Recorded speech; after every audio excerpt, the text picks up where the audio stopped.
अस्सलामुअलैकुम सामीन। 25 ज़िलक़ादा और 15 जून है। ख़बर का उन्वान है तूफ़ान कहाँ तक पहुँचा है। चंद मिनट पहले ही नासा ने सैटेलाइट से ली गई जो तस्वीर जारी की है, उससे तूफ़ान की भयानक होने का अंदाज़ा लगाया जा सकता है और उससे देखा जा सकता है, जैसे कि आप तस्वीर में देख रहे हैं, कि तूफ़ान ने समंदर का कितना इलाका घेर रखा है।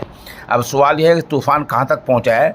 अभी भी बात इम्कान की चल रही है कि 5 और 6 या 6 और 7 के दरमियान गुजरात से गुजर रहे समंदर के किनारे जितने जो इलाके हैं उनसे तूफ़ान इस मुद्दत में टकरा सकता है। उनमें कच्छ का इलाका ज़्यादा मुतासिर बताया जा रहा है और सरकार ने इसीलिए 1 लाख लोगों को महफूज मकामात पर पहुंचा दिया है ताकि उनको नुकसान से बचा जा सके। खबरों में बताया गया है कि गुजरात के जो तट है, जो साहली जो इलाका है, जो किनारा इलाका है, उससे तूफ़ान टकराने वाला है।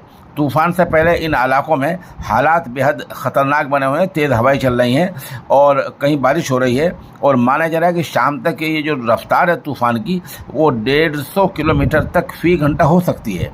इस बीच अमेरिका की स्पेस एजेंसी नासा की तरफ से भी इस तूफ़ान की एक तस्वीर जारी की गई है और ये तस्वीर सैटेलाइट से ली गई है, यानी खला में ऊपर जाकर मशीन भेजकर ली गई है और जिसका फोकस जो है वो हिंदुस्तान का गुजरात का इलाका है, क्योंकि जो अरब सागर से तूफ़ान उठ रहा है वो गुजरात के सारे इलाकों से टकराएगा।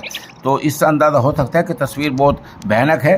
बहरहाल हमारी सरकार ने काफ़ी इंतज़ाम किए हैं और जैसे मैंने पहले बतलाया था कि कई दर्जन रेलगाड़ियाँ रद्द कर दी गई हैं और 1 लाख लोगों को महफूज मकामात पर भेज दिया गया है। फ़ौज को अलर्ट कर दिया गया है। 9 इलाके रेड जोन में दाखिल किए गए हैं ताकि लोग यहाँ बिल्कुल अलर्ट रहें और लोग बिल्कुल मुस्तैद रहें। उधर NDRF की टीम को भी तैनात किया जा रहा है और इन तमाम इलाकों में भारी इंतजाम किए जा रहे हैं। आप सब दुआ भी करेंगे अल्लाह ताला मुल्क को इस तूफ़ान से महफूज रखें।